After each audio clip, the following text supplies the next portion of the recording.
All right, good afternoon for some of you. Good morning for the rest of you. Welcome to CESS Online Advance for the fall. Not too much that we have to go over. Most of you already know that taking CESS Basics, so that's great. We don't have to go through all of the logistics stuff. Just a reminder, Section 2 activity, it looks like everyone has turned it in, so that's great.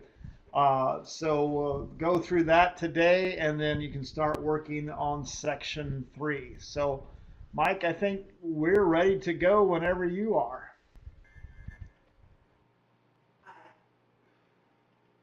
Okay, Mark, just I'm hitting share here again. Just verify you can hear me okay and see Seth.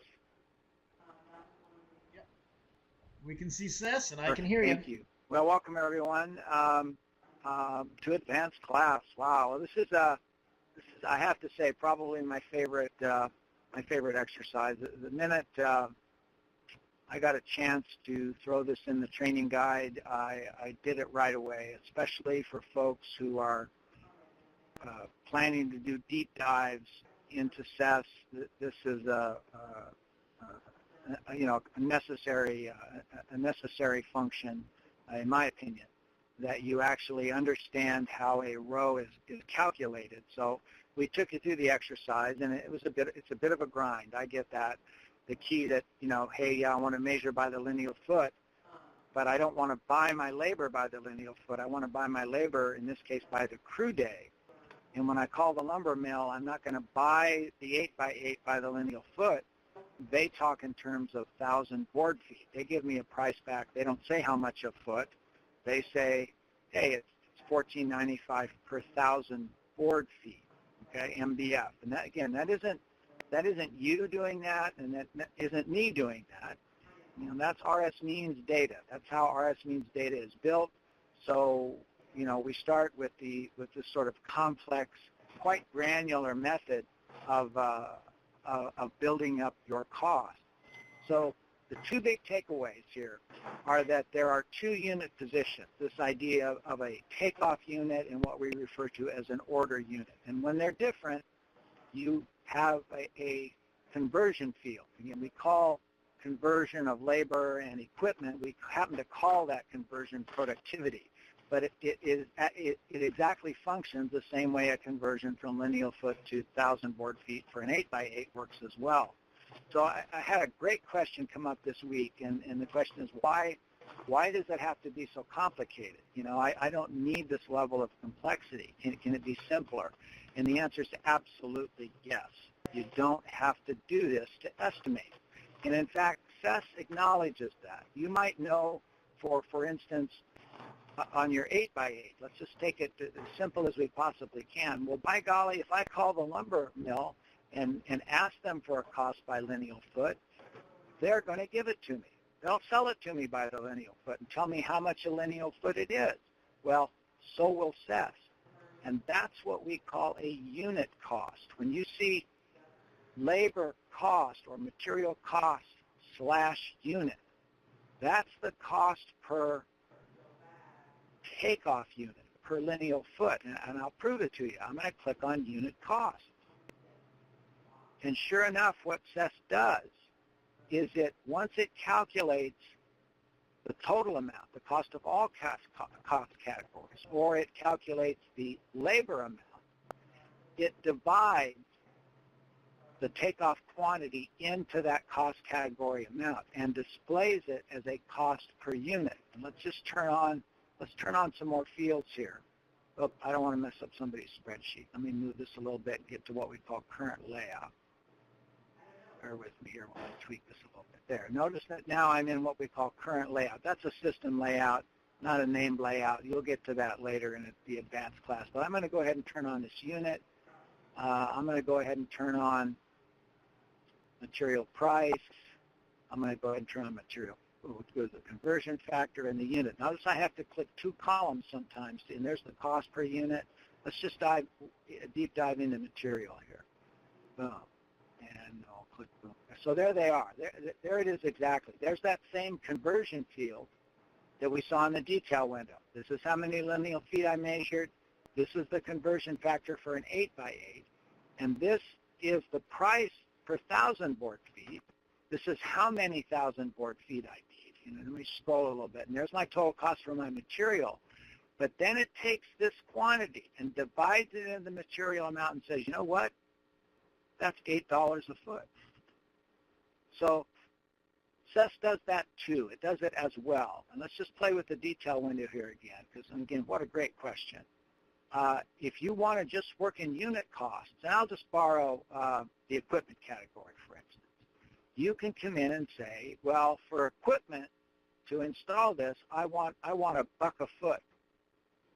So if you just type in $1, it automatically uses it as a unit cost, and it defaults the order quantity as the takeoff quantity. And a lot of RS means is built that way. They don't convert. They convert for labor, but RS means doesn't necessarily convert for material. In fact, if you take off an 8x8 in RS means, you're going to get MDF here as the takeoff quantity, which is, I may go down this path with you here if we have time, if you're interested.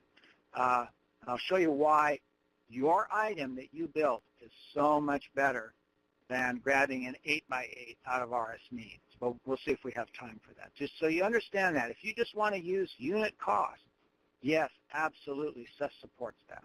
Say you just want to put in a sub number. You don't want any of this. I'm going to cancel this. Let me copy my item so I don't blow it up. Now, I just did a simple Control-V, Control-C, Control-V here to make that copy. And I can wipe all this out. I don't need this stuff. I can just come down and it's going to supply this for me at $15 a foot. I'm done. And that's all that item's going to do. Simple. Okay? Doesn't have to be complicated. Let me lock a column here for you. If I can do it. No. Must already be locked somewhere. There we go. So there's the money. And the cool part is you can change these unit costs on the fly. Now, this is the granular item again.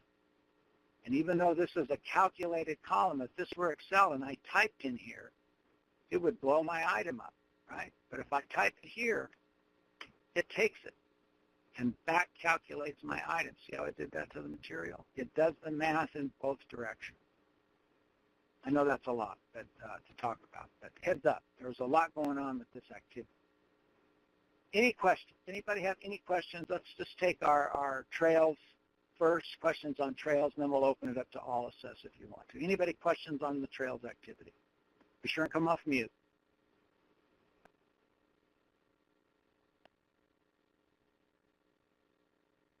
Anything then on CESS in general? Just jump in anytime if you have any questions.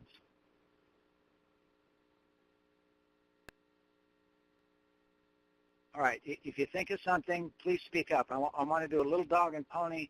Those of you who came in early, this may be a repeat for you, but I want to show you some improvements we made, or I think they're improvements. Oops, I'm in the wrong database. I'm still in CESS data 17. I want to show you CESS data 18, so I go database, open database. This gives me all the databases we ever used anywhere in CESS. I just go to 18, click on PEI and open. And now, if I hit click takeoff, I'm going to see CESS data 18 items. That's what I want to show you. So you're advanced, you've been in this a while, and how many of you got tired of clicking on groups and nothing happened, right? See that? I'm clicking on these guys and I don't get any items. It happened to me too. I got tired of it.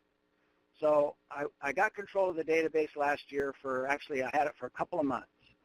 So in some spare time, I went in and added these little greater than signs on all group phases and all phases that don't have content. Hopefully I didn't miss any. If I did, that's my mistake. Click here, I know I'm going to have content. Now look, here's a phase, not a group phase, but a phase with a greater than sign. So I know if I click on field engineering, there's nothing there. So anytime you see a greater than sign, you can read it because it still has information about the content that's there, but it doesn't have any items. So I know my items are here and my items are here. And I cannot have to click on all that. So heads up, that should save you some grief and quick takeoff. The other thing I snuck in was you're allowed to sort this list in different methods. And we sort of all experience or will experience the phase item sort. A lot of us only work in that, but you can also sort this by description. And those sorts are built in. Remember how we went CONC and so on and got to concrete because it's the leading character. And we compare and contrast that with the comprehensive search button here. We added another sort. We just called it simply CSI. And it's a high-level sort. And it's going to show you just the 48 divisions. Currently, our databases don't contain 48, but the numbers that they do contain are listed here, right? So you now can navigate from concrete to electrical without scrolling so much. And as you double-click, every group that you see here and every phase that you see how it's 3 levels now and not 2, everything you click on has content. All those greater than sign groups and phases are left behind. And in my opinion, this may be depending on how much you use this list, this may be a handier way for you to get around. Yes, there's one more level of hierarchy, so you have to go one more level deeper. You can get there, in my opinion, much quicker at the higher level. All right, I'll kick it back to you. Any questions you have? Any questions about anything in CESS? Did you see how easy it was if you built one piece of wood, one type of water bar here, and it was going to be made out of wood? You can copy, Control-C, paste, Control-V, and again, copy works here. You can just right-click copy and right-click paste. And you don't have to go through the grind of building a bunch of one-time items or a bunch of pieces of lumber. You can propagate that single item with, here's the trick, within this phase. It doesn't jump phases, but I could start to make 6x6 and 4x4, 12x12, or whatever I needed. And in my opinion, you wouldn't have to do quite as much work because you'd have a leg up in having the item already created. And remember, to delete rows, you can come in and do one row like this, just choose delete, and make sure you do the confirm. Disk-based system, it's going to go away, and you can do multiple items by just like picking them. You can interweave with your control key, or you can click and shift click to grab them all. Oops, let me catch up to myself here. There you go, right click and delete. And this confirm is it. Catch your breath here, look around. Do you really want to get rid of all of these? Yes, I do. And there they go. Any questions?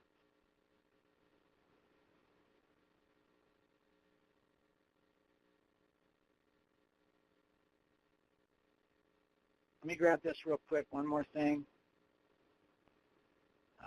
Do I want to do it this way? I guess I do. 613, 2310. I want to grab before.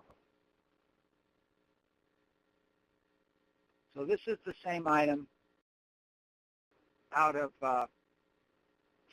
RS means. So what I have to know is how many board feet do I need, right, to get that number.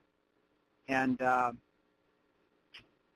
calculating that can be a little bit tricky. If you right-click, you'll get a formula here to help you. You can go the length, the depth, and the width of the lumber, and it'll convert to you.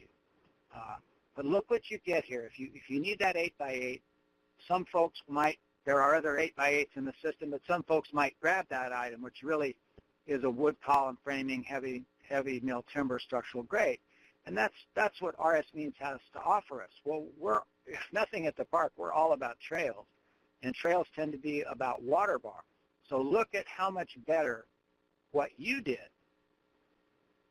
compared to what we can get out of CESS. There's your stuff, and there's RS means. So what would you rather work with? What tells your readers what's going on with this estimate? And we're going to take this a step farther using WBS codes in the next activity, where you're really going to parse out your estimate and break it into sections and tell a whole story about this. Good work, bud.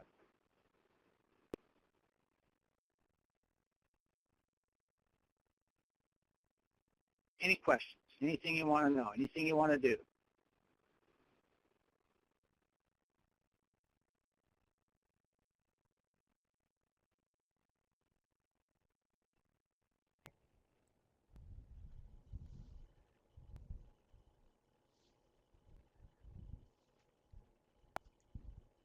All right.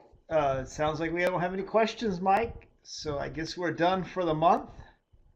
Again, thanks for joining us.